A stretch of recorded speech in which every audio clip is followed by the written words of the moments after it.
The moment my ex looked the judge dead in the eye and said, "She's unstable. She lies to our daughter. I want full custody," I felt the air leave my lungs. He said it so calmly, like he was stating a fact. And the judge, she looked like she believed him.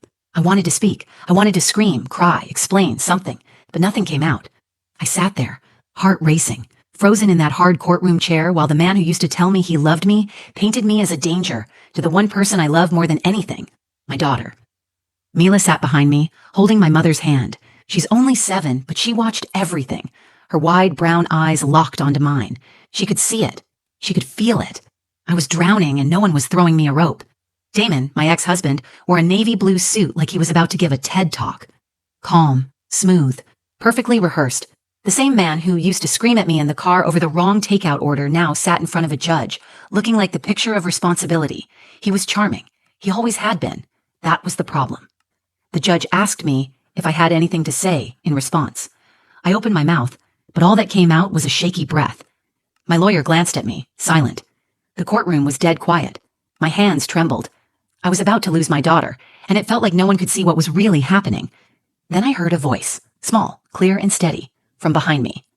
"Your Honor, I brought a video from Daddy's phone. I think you should see it." Everything stopped. The gallery turned. The bailiff looked confused. Damon's face drained of color. And for the first time that morning, Judge Harmon looked surprised. Mila stood up, still holding her pink school tablet in both hands. She wasn't crying. She wasn't scared. She looked braver than I'd ever seen her. She walked up to the front, past the wooden benches, past the man trying to take her away from me, and handed the judge her tablet. I didn't even know she had it with her. I didn't know what she recorded.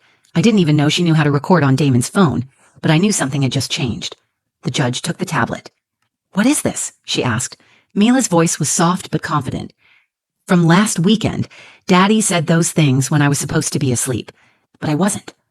I heard him, and he was really mad, and I thought, if you didn't believe Mommy, maybe you'd believe him." My heart cracked open. My daughter had done what I couldn't. She stood up. She spoke the truth. And suddenly, the courtroom, the place where I felt the smallest, belonged to her.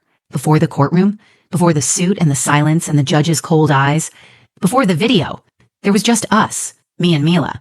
Our apartment wasn't big. It had 2 bedrooms, 1 bathroom, and the kind of creaky floors that groaned every time you crossed them after 10 at night. But Mila didn't mind. She loved it. She called it our nest.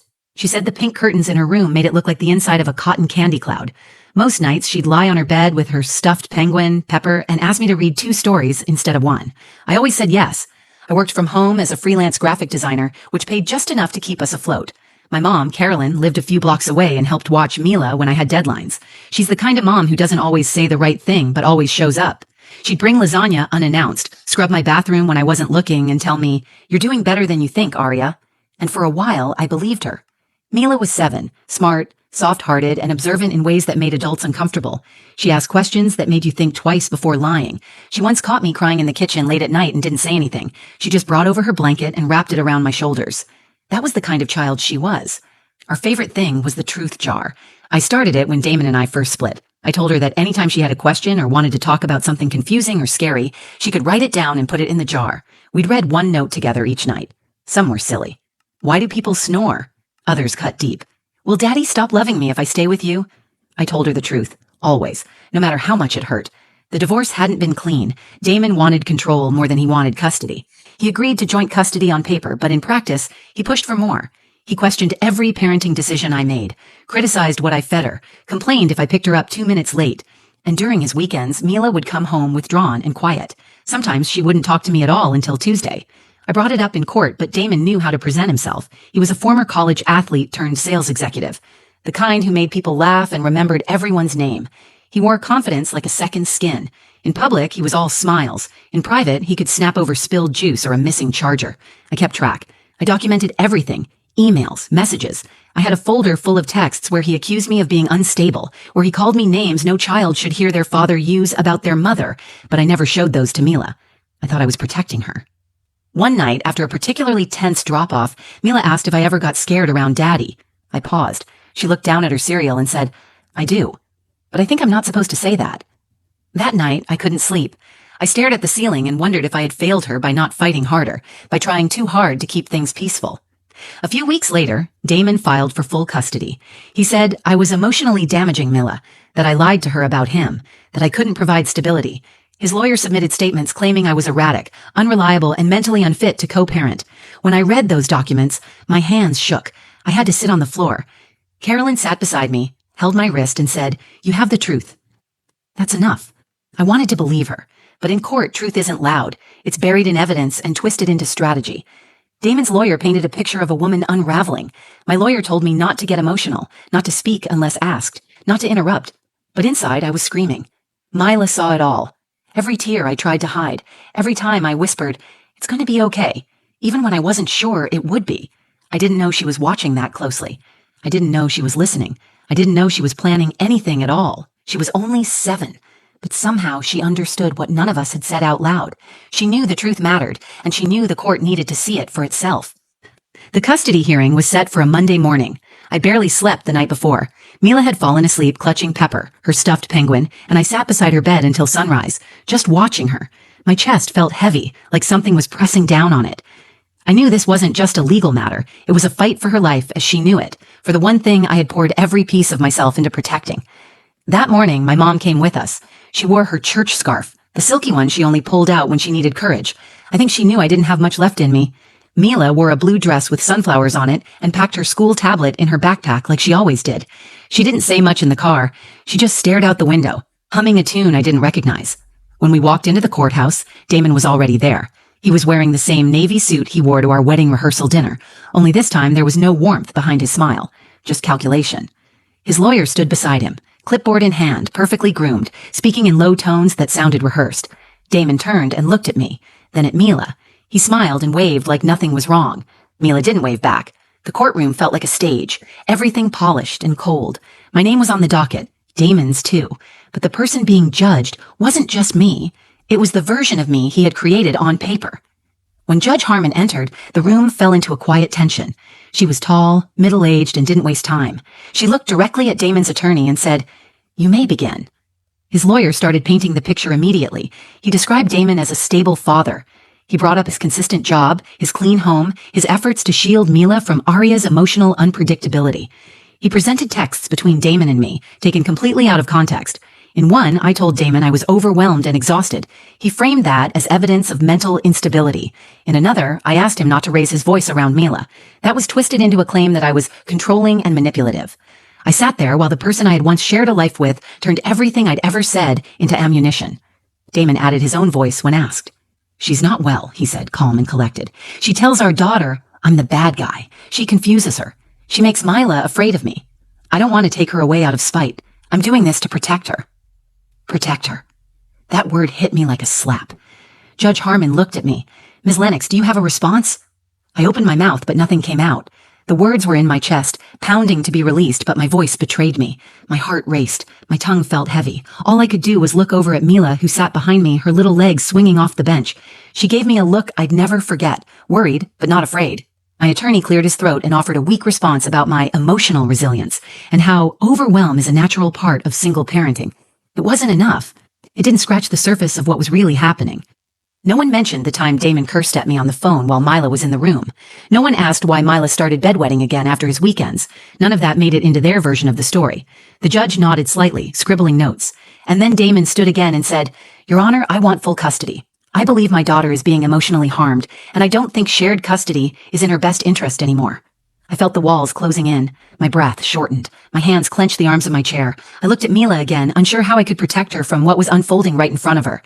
That's when Mila let go of my mom's hand, stood up, and walked forward. She didn't ask for permission. She didn't hesitate. "Your Honor," she said, "I brought a video from Daddy's phone. I think you should see it." The room fell still. Damon's face went blank. My mom gasped. I turned in my seat, eyes wide.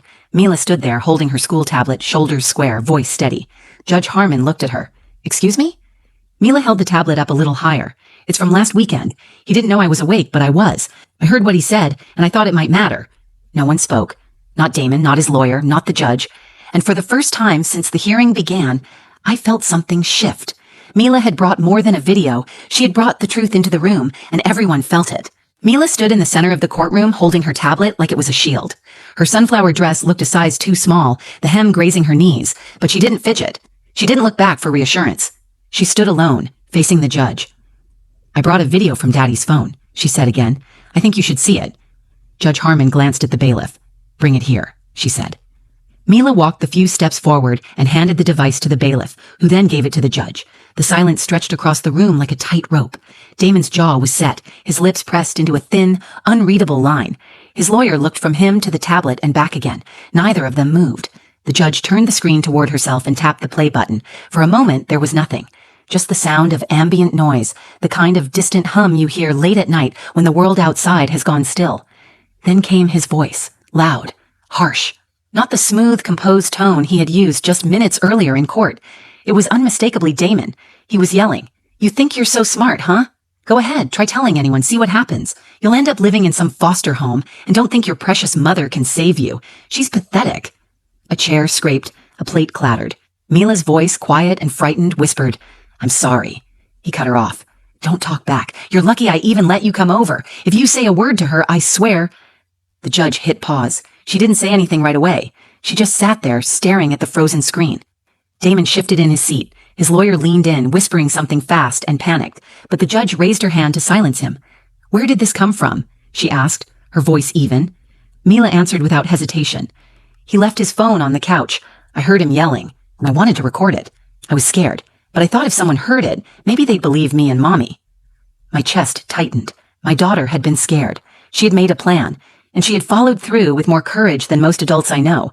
I wanted to run to her, wrap my arms around her, tell her she should never have had to do any of this. But I stayed in my seat, because this moment belonged to her. Damon spoke up, his voice suddenly forced and defensive. "Your Honor, that recording is taken completely out of context. I was disciplining her. She was misbehaving and—" "Enough," the judge said. Her voice wasn't loud, but it cut through the room like a blade. Damon stopped talking immediately. Judge Harmon turned to Mila. "Thank you for being brave," she said. "You can go back to your seat." Mila nodded and walked back, her steps slower now, the weight of the moment beginning to show in her shoulders. My mother pulled her into her lap and held her tightly. The judge looked at me. "Ms. Lennox, do you have anything else to add?" This time, I found my voice. "No, Your Honor. I think my daughter said it all." The judge nodded once, then leaned back in her chair. She closed her eyes for a moment, then opened them and looked across the courtroom. "In light of this evidence, I'm calling for an immediate review of all custody arrangements. Until that is completed, full temporary custody will be granted to Ms. Lennox. Supervised visitation only for Mr. Blake. Bailiff, please escort Mr. Blake from the courtroom until further notice." Damon stood, stunned. "You can't be serious." "Sir," the bailiff said, stepping forward. He looked like he wanted to argue, but instead, Damon turned and walked out, his lawyer scrambling behind him. The courtroom emptied slowly after that, but we stayed seated. Mila was quiet, head resting against my mom's shoulder. I finally stood and walked over to them, kneeling beside her. "You were so brave," I said. She nodded, but didn't speak. I could see it hitting her now, the weight of what she had done. She hadn't just told the truth. She had stood up to someone who had spent years teaching her to stay silent, and in doing so, she had changed everything. The moment Damon walked out of that courtroom under the bailiff's watch, the entire atmosphere shifted. It felt like someone had cracked a window open in a room where we'd all been holding our breath. I could finally inhale, not fully relaxed, but enough to remember that I still had a voice and a heartbeat. The judge left the bench shortly after issuing her order. Her expression never changed, but I saw something different in her eyes when she looked at Mila. A quiet recognition. Not pity, not surprise. Respect. I gathered our things slowly, my fingers trembling slightly as I packed up Mila's bag. She was still curled into my mother's arms, exhausted but alert. Her tablet rested beside her on the bench, the screen still dark after the video. I reached for her hand. "Do you want to come with me?" I asked. She nodded and slid down from the bench. As we walked out of the courtroom, people watched us. A few glanced away quickly. Others held their stares longer. One woman mouthed the word brave as we passed her. Outside the courtroom doors, I knelt down to Mila's height. My hands rested gently on her arms. "Are you okay?" She shrugged, then finally said, "I didn't want to do it, but I had to." "I know," I said. "I'm so proud of you. You shouldn't have had to carry that alone." She looked down at the floor. I didn't know if they would believe me. My throat tightened. They did. "Because you told the truth, and because you were strong enough to stand up when no one else could." Mila looked up at me, her eyes glistening with quiet tears. "Does this mean I don't have to go back to Daddy's house?" I pulled her into my arms, holding her as tightly as I could without breaking her. "You're safe. That's what matters." The court officers gave us a few more instructions, including a temporary supervision schedule for Damon. He would be evaluated by a court-appointed counselor before any further access to Mila. It wasn't over. There would be more hearings, more documents, more days in courtrooms that felt like battlegrounds. But the hardest part was behind us. That afternoon, we went straight to my mom's house. I didn't want to be alone. I didn't want Mila to go back to our apartment and feel the silence that sometimes echoed too loudly in small spaces. My mom made soup, even though it was warm outside. She always made soup on emotional days. She said it gave her something to stir when everything else felt out of control. Mila sat at the kitchen table drawing a picture with crayons while I filled out more court paperwork on the couch. At one point, she walked over and handed me what she'd made. It was a picture of two hands holding a heart. Underneath, she wrote in big, uneven letters, "Truth is brave." I cried then, not the quiet, hidden kind, but the kind that comes from deep inside your chest when the pain has finally found its exit. Mila didn't say anything. She just sat beside me, leaning her head against my arm. That night, before bed, we went back to our truth jar. It had been collecting dust for a few weeks. I held it in my lap while Mila sat across from me on her bed. "Do you want to go first?" I asked. She shook her head and pointed to the folded note on top. I opened it and read aloud. "What happens when the truth hurts people?" I looked up at her. "Did you write this?" She nodded. Her voice was quiet. "I didn't want to hurt Daddy. I just didn't want to be scared anymore." I reached across and took her hand. The truth can hurt sometimes, but silence hurts more. What you did today didn't hurt anyone. You protected yourself. You protected us. That's not wrong. She stared at the jar for a few seconds, then whispered, "I think we should keep doing this." "We will," I said, "every night." That night, after she fell asleep, I walked into the living room and stood by the window. The streetlights flickered outside. Cars passed. Life went on. But everything inside our world had changed. Damon no longer controlled the narrative. He no longer controlled Mila's voice. And for the first time since the divorce, I felt like I could breathe deeply, knowing that I wasn't alone in this fight anymore. My daughter had stepped into a world far too heavy for her years. And she didn't just survive it, she changed it. The final custody hearing happened 4 weeks after the day Mila stood up in court. By then, everything had changed. The court-appointed counselor who interviewed Damon filed a detailed report. It outlined controlling behavior, emotional instability, and a concerning lack of empathy for Mila's well-being. He denied everything, of course, but the video spoke louder than any of his words ever could. Combined with Mila's statement, it was enough for the court to remove his unsupervised custody rights. When the judge read her final decision, I sat quietly holding my breath again. But this time, it wasn't from fear. It was from hope. Full physical and legal custody was granted to me. Damon would have strictly supervised visits twice a month at a neutral center with trained professionals. There would be no overnight stays, no more closed-door weekends, no more whispered threats. Mila's voice had shattered that illusion forever. We left the courthouse in silence that day. Mila held my hand as we walked down the long steps outside. My mother walked beside us, her purse swinging against her hip, eyes scanning the sidewalk for Damon, though we knew he wouldn't come near. He hadn't spoken to me since the first hearing. I was fine with that. Later that evening, we went to a small diner Mila loved, the one with the red booths and animal-shaped pancakes. She sat across from me and asked, "Is it over now?" I didn't lie. "It's safer now," I said. "We're not done growing through this, but we're not afraid anymore." She nodded and stirred her chocolate milk with her straw. "I'm glad I told. So am I." There are days I still replay the courtroom in my head. The way Damon's face changed when Mila spoke. The way her voice, clear and calm, carried more weight than any legal argument made that day. My daughter reminded me that strength doesn't always come from shouting louder. Sometimes it comes from being brave enough to speak when you're not sure anyone will listen. In the weeks after the final ruling, I started therapy again. Not because I was falling apart, but because I finally had space to process what I had survived. I realized I had spent so long trying to stay afloat that I never learned how to feel safe again. That would take time. But now, I had the time. Mila began drawing more. Her sketches changed. They used to be full of houses with no windows and stormy skies. Now she draws trees with roots and kids holding hands. She drew a picture of the truth jar and taped it to her bedroom wall. Every night she reminds me to check it. One night I pulled out a note that said, "Do brave people still get scared?" I smiled and told her, "Yes. They just don't let fear be the end of the story." She wrote another one a few days later. "Can kids protect grown-ups too?" I looked at her and said, "You did." I tell this story because there are women out there right now sitting in silence, wondering if the truth will ever be enough, wondering if anyone will believe them over the person who knows how to perform the right version of themselves in public. I tell this story because sometimes the truth doesn't come from a lawyer or a courtroom argument. Sometimes it comes from a child who's seen more than she should have, and who decides that staying quiet is no longer an option. I used to think being a good mother meant shielding Mila from everything hard and painful.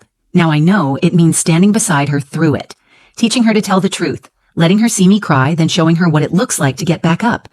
We still have our hard days, but they don't define us.